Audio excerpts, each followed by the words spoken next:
Bismillahirrahmanirrahim. Alhamdulillahirabbil alamin. Allahumma shalli wa sallim ala sayidina Muhammadin miftahi babi rahmatillah adada ma fi ilmillah salatan wa salaman daimain bidawami mulkillah wa ala alihi wa sahbihi. Allahumma shalli ala sayidina Muhammadin salatan taftahu biha lana futuhal arifin wa tufaqihuna biha fid din wa ala alihi wa sahbihi. Assalamualaikum warahmatullahi wabarakatuh. Alhamdulillah, di Kamis terakhir bulan Sya'ban ini kita bisa bertemu dalam keadaan sehat walafiat di dunia maya. Mudah-mudahan pertemuan ini barokah dan mengantarkan kita kepada bulan suci Ramadan, bisa ibadah dengan baik, puasa dengan baik, dan kita dapatkan Lailatul Qadar insyaallah. Amin Allahumma amin. Dimanapun berada, baik yang ada di Zoom saat ini ataupun kawan-kawan di YouTube, kita akan membahas tentang amalan wali, yang mana juga itu tentunya amalan Nabi Muhammad SAW selama bulan suci Ramadan. Nah, di akhir bulan Sya'ban, Nabi Muhammad SAW, kekasih kita semua, menyampaikan briefing, menyampaikan pengarahan kepada para sahabat tentang satu bulan yang sangat agung yang akan mereka masuki, yang datang kepada mereka semua. Tentunya ketika Nabi Muhammad SAW bersabda kepada para sahabat, kita harus merasakan bahwasannya Rasul lagi bicara dengan kita. Ya, kita harus merasa ucapan itu ditujukan kepada kita semua. Rasulullah menyatakan, qad adhallakum syahrun azim. Ya ayuhan nas, qad adhallakum syahrun azim. Atau kama qala sallallahu. Hei umat manusia, sesungguhnya telah tiba kepada kalian semua bulan yang sangat agung. Di ambang pintu, ya, ada bulan yang sangat agung menaungi kita semua. Syahrun mubarakun, bulan yang penuh barakah, bulan yang di dalamnya ada satu malam yang lebih mulia dari 1000 bulan, yang mana Allah jadikan puasa di siang harinya sebuah kewajiban, dan kemudian sholat malamnya sebagai amalan-amalan tatawwu, amalan sunnah. Siapa yang mendekatkan diri kepada Allah dengan satu kebaikan di bulan tersebut, atau melaksanakan satu kewajiban, maka yang melaksanakan satu kewajiban mendapatkan pahala seperti melakukan 70 kewajiban di bulan yang lain. Wahwa syahrus sabr. Ramadan adalah bulan sabar, wasabru thawabuhul jannah. Dan sabar pahalanya adalah surga. Wa syahrul muwasah. Ramadan bulan tolong menolong. Wa syahrun yuzadu fihi fi rizqil mu'min. Bulan yang di dalamnya rezeki mukmin ditambah oleh Allah Subhanahu wa taala. Faman fattara fihi shaiman, barang siapa di bulan itu memberi santapan seseorang yang digunakan untuk membatalkan puasanya saat berbuka, kana maghfiratan lidzunubihi wa itqara qabatihi minan nar. Maka yang dia lakukan itu menjadi ampunan untuk dosa-dosanya dan membebaskan dia dari siksa api neraka. Dan dia pun wa kana lahu mithlu ajrihi min ghairi an yanqusa min ajri syai'.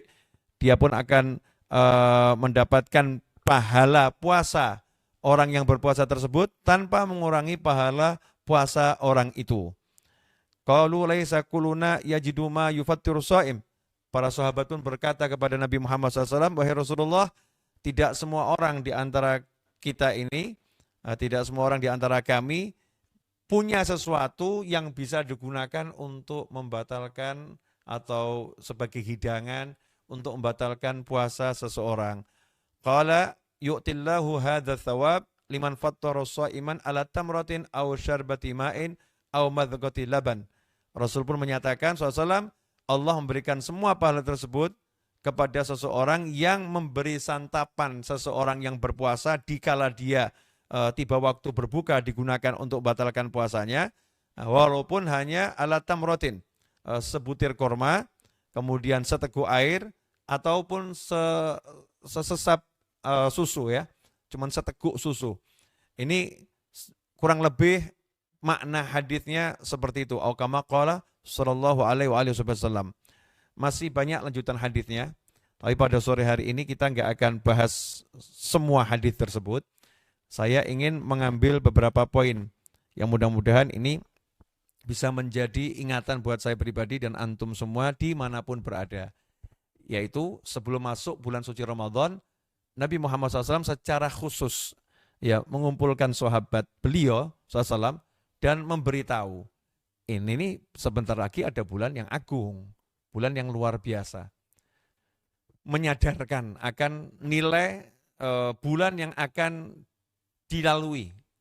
Nah, mungkin ini yang sekarang belum kita lakukan. Jadi kita ini Ramadan datang seperti ya Ramadan gitu.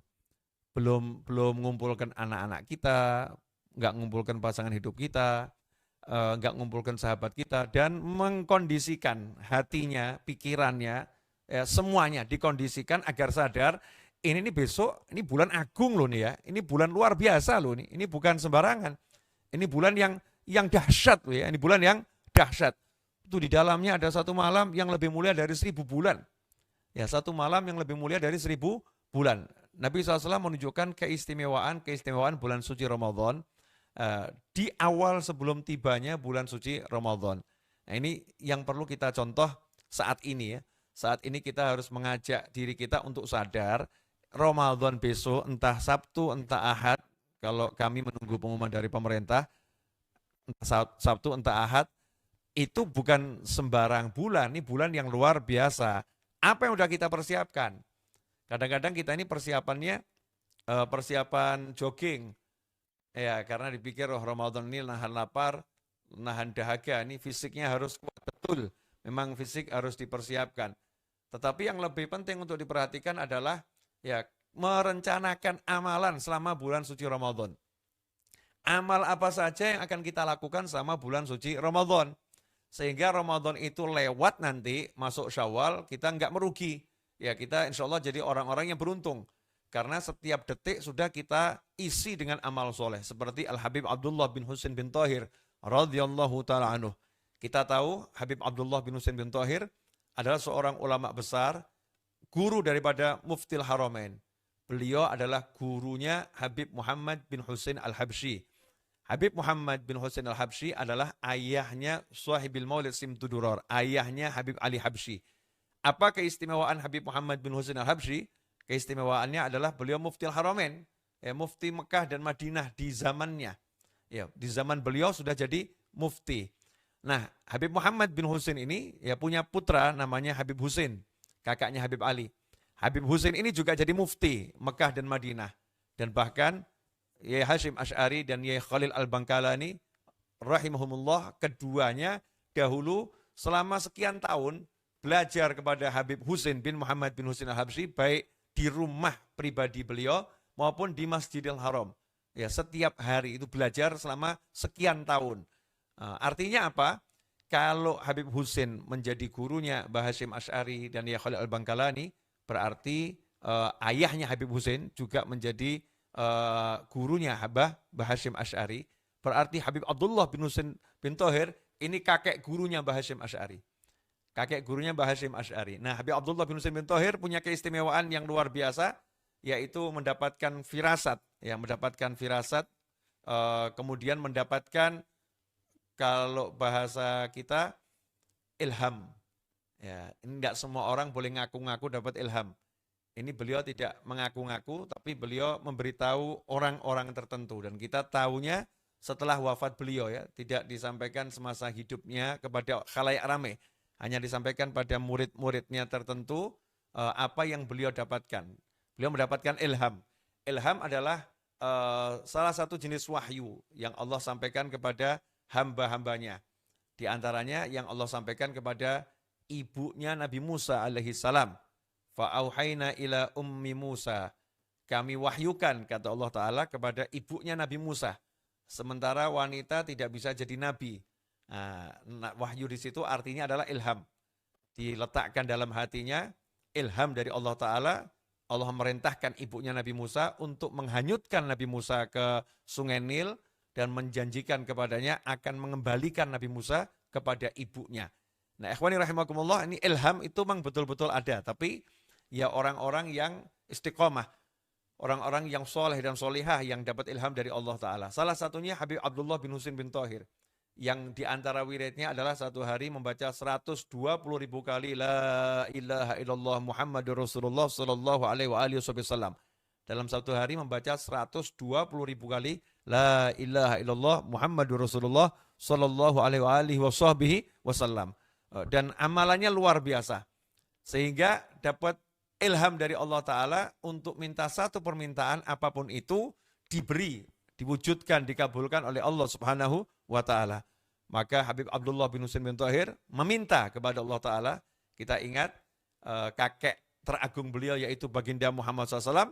Di Al-Quran dinyatakan, وَمَا أَرْسَلْنَاكَ إِلَّا رَحْمَةً لِلْعَالَمِينَ.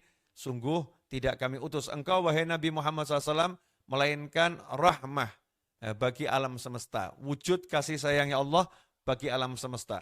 Maka saat itu Habib Abdullah bin Husain bin Thahir juga meniru kakeknya, ya, meniru baginda Muhammad SAW. Beliau pun minta kepada Allah Ta'ala, ya Allah, siapapun umat Islam, umat Nabi Muhammad SAW, dan dimanapun berada yang hidup sezaman sama saya, ya Allah, jangan ada satupun yang masuk neraka. Ampuni semua, masukkan ke dalam surga. Dan permintaan itu dikabulkan oleh Allah Subhanahu wa Ta'ala. Habib Abdullah bin Husain bin Thahir yang sedemikian luar biasa amal solehnya dan luar biasa rahmat dalam hatinya, ketika mau masuk bulan suci Ramadan, di akhir Sya'ban, beliau kumpulkan anak-anaknya. Mencontoh Nabi Muhammad SAW. Rasulullah mengumpulkan keluarganya, sahabatnya, dikumpulkan, di briefing, dikasih pengarahan. Maka Habib Abdullah bin Husain bin Thahir mengumpulkan anak-anak beliau, radhiyallahu anhum ajma'in, kemudian memberikan pengarahan. Ya, pengarahannya apa? Dengan cara yang sangat santun dan indah, beliau berkata kepada anak-anaknya, wahai anak-anakku, apakah ada di antara kalian yang punya waktu luang? Apakah ada di antara kalian yang punya waktu luang, waktu yang tersisa? Kalau ada, berikan ke ayah. Ayah mau beli. Anaknya nanya, loh kenapa ayah ngomong seperti itu? Ayahnya menjawab, karena di bulan suci Ramadan, ya orang itu harus ibadah lebih giat, harus ibadah lebih bagus, harus ibadah lebih banyak dari bulan-bulan sebelumnya. Ya, dari bulan-bulan sebelumnya. Sementara waktu ayah dari pagi sampai malam sampai tidur lagi, itu sudah penuh jam demi jam dengan ibadah. Sehingga ayah susah kalau mau nambah waktu untuk ibadah, karena semua waktunya udah dibuat ibadah. Kalau kalian punya waktu sisa, bawa sini, mau ayah beli. Nah, artinya itu mau ngajarin anak-anaknya, jangan sampai ada waktu yang tersisa. Gunakan seluruh waktu untuk ibadah pada Allah Subhanahu wa Ta'ala. Ini Habib Abdullah bin Husain bin Thahir, ya, dikumpulkan anak-anaknya. Sementara kita, kadang-kadang itu kalau bulan suci Ramadan, ya, Masya Allah, waktunya sisa-sisa sampai tidurnya panjang. Ya, sampai tidurnya panjang. Kemudian berdalih naumus shaim ibadah, tidurnya orang yang puasa ibadah. Ini dalil yang nggak benar ya. Dalilnya, hadisnya betul, tapi kita berdalil dengan itu nggak benar. Kenapa? Naumus shaim ibadah itu adalah tidurnya as-shaim, tidurnya orang yang puasa. Yang puasa bagaimana? Yang puasanya itu dia baca Al-Quran, puasanya dia zikir, puasanya dia sholat. Nah, karena dia lelah, dia istirahat sejenak ya untuk tidur. Dan ketika bangun dia pun nyesel, kenapa tadi kok tidurnya kelamaan, walaupun sebentar, merasa kelamaan, seharusnya saya bisa sholat, saya bisa zikir, saya bisa baca Al-Quran, lebih banyak, bukan tidur. Dia nyesel seperti itu. Nah, orang yang seperti ini tidurnya adalah ibadah di bulan suci Ramadan. Nah, kalau kita kan enggak, di Ramadan tidurnya lebih banyak daripada di luar Ramadan. Nah, ini enggak masuk dalam kategori hadis yang dimaksud oleh baginda Muhammad sallallahu alaihi wasallam. Kemudian pemanfaatan waktu yang lain. Kita masih banyak waktu, kalau istilahnya orang, yuk ngabuburit, ngabuburit. Atau yuk jalan-jalan sore, menjelang berbuka, habiskan waktu. Ya, yuk habiskan waktu. Masya Allah, waktu mau dihabiskan untuk hal-hal yang enggak manfaat atau kurang manfaat. Sementara para ulama tanya, kamu punya waktu luang enggak? Bawa sini, kami mau beli, mau dipakai untuk ibadah. Nah, ikhwani rahimakumullah, ini salah satu contoh apa yang dilakukan oleh para wali dan dilakukan oleh baginda Muhammad SAW ketika mau masuk bulan suci Ramadan. Menyadarkan diri dan keluarga di depan ada bulan yang sangat agung. Nah, ini yang saya ingin kita semua menjadi duta-duta Rasulullah SAW, menyampaikan pada keluarga kita masing-masing, ini Ramadan, ini bulan yang hebat loh, ini bulan yang luar biasa. Sampai-sampai orang-orang terdahulu itu kalau di bulan Syawal, kita tahu Ramadan, Syawal ya, di bulan Syawal itu sudah membuat perencanaan untuk Ramadan berikutnya. Ya, orang-orang soleh terdahulu tuh kalau masuk bulan Syawal, tanggal 1 Syawal, sudah buat perencanaan, ya, sudah di-manage sedemikian rupa hidupnya. Nanti Ramadan tahun depan ya akan bagaimana, itu sudah dipersiapkan. Dari hatinya, fisiknya, ekonominya, sehingga beliau-beliau di bulan Syawal, Dzulqa'dah, Dzulhijjah, Muharram sudah menabung. Ya, menabung kasnya diisi, ini kas untuk Ramadan, tabungan untuk Ramadan. Selama bulan suci Ramadan pensiun, istirahat, nggak bekerja. Ya bukan karena malas, bukan karena nggak mau bekerja, tapi sudah cukup penghasilan untuk Ramadan sudah ada. Karena menabung sejak tanggal 1 Syawal, Dzulqa'dah, Dzulhijjah, Muharram, Shafar, Rabiul Awwal, Rabiul Akhir, terus ya sampai Sya'ban. Nah di Ramadan tabungannya dibuka, digunakan untuk hidup selama bulan suci Ramadan, untuk amal, ya untuk sedekah dan lain sebagainya. Sehingga fokus betul pikirannya sama bulan suci Ramadan hanya untuk taat, hanya untuk ibadah, tidak ada pikir dunia. Ya, nggak ada pikir dunia. Sementara kita kalau Ramadan pesanan banyak. Ya pesanan banyak, sibuk, ya waktu terpakai untuk cari uang, bukan nggak boleh, ya, tapi cuma beda cara memanagenya. Mungkin bisa kita ini jualan di bulan suci Ramadan, tapi stoknya dari mulai bulan Syawal, Dzulqa'dah, dan seterusnya. Ada stok produksi nanti di bulan Sya'ban diperbanyak agar Ramadan nyantai produksinya sehingga bisa fokus untuk ibadah. Belum terlambat, masih ada 1 atau 2 hari ya, wallahu a'lam, untuk memperbaiki persiapan kita menyambut bulan suci Ramadan. Kemudian salah satu amalan tadi yang dianjurkan oleh Baginda Muhammad SAW adalah memberi sesuatu yang menjadi pembatal seseorang yang sedang berpuasa ketika tiba waktunya.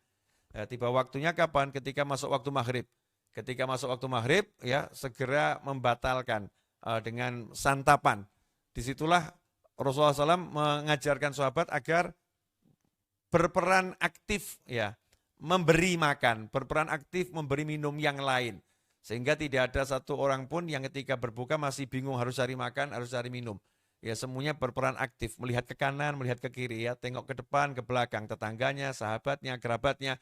Ya, dijamin ketika berbuka sudah nggak berpikir lagi tentang apa yang mau dimakan, apa yang mau diminum. Karena begitu menginginkan pahala yang besar dari Allah Subhanahu Wa Taala. Dan kita lihat nih amalannya, amalan rahmah, ya, amalan kasih sayang, memberi makan, memberi minum.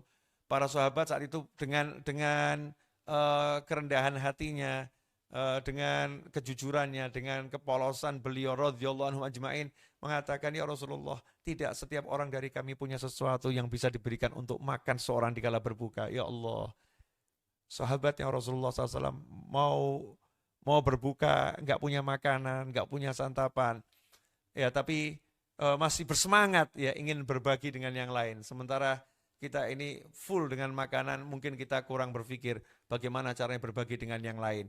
Saat itulah Rasulullah SAW mengatakan kepada para sahabat, Allah memberikan semua pahala tersebut kepada seorang yang memberikan walaupun seteguk air, walaupun cuma sesecap susu, ya, walaupun sebutir kurma, dapat pahala yang sama dengan orang yang punya harta yang banyak, orang yang punya makanan yang banyak yang dibagi-bagikan.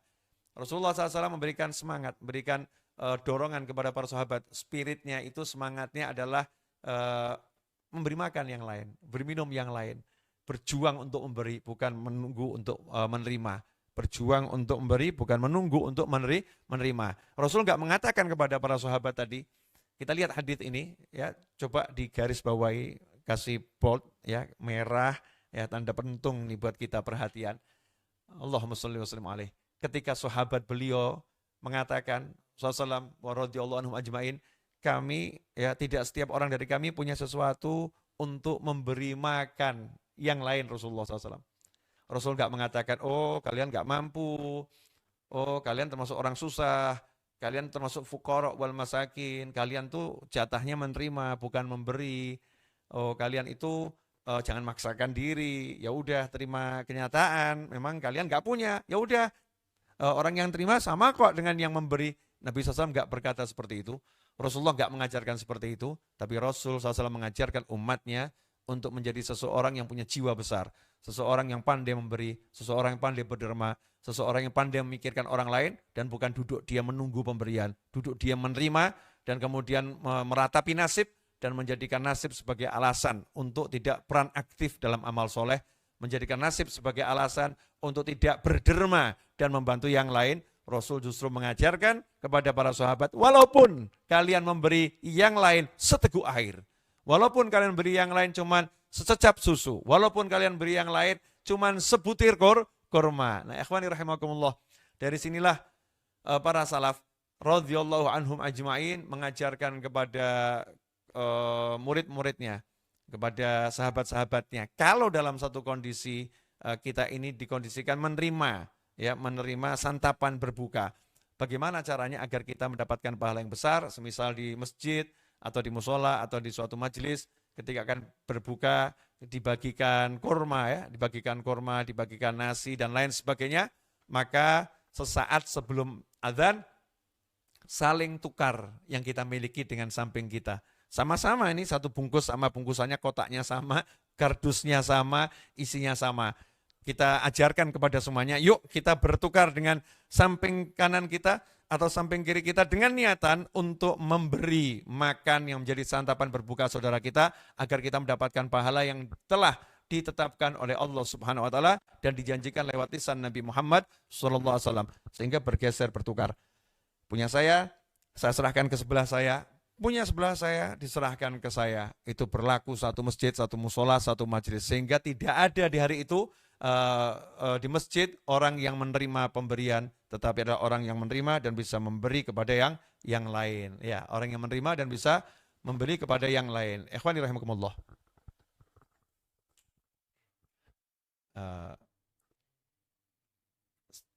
Mas Seto habis baterai? Oke, lanjut ya. Lihat kamera saya ini.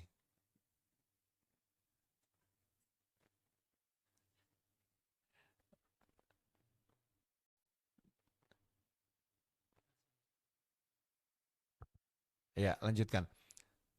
Mohon maaf, ini karena di ruang saya ngajar, Mas Seto tertidur, jadi nggak memonitor handphone saya. Lanjut. Jadi satu masjid, ya, satu musola, satu ruangan, semuanya berbagi. Nah, ini kan sesuatu yang sangat indah yang diajarkan oleh Nabi Muhammad SAW lewat tadi motivasi beliau SAW kepada para sahabat, meskipun nggak punya, tidak diajari untuk menyerah. Tapi ketika sahabat menunjukkan memang ketidakmampuannya, Nabi SAW menunjukkan kamu harus jadi orang yang punya jiwa memberi, bukan punya jiwa untuk meminta.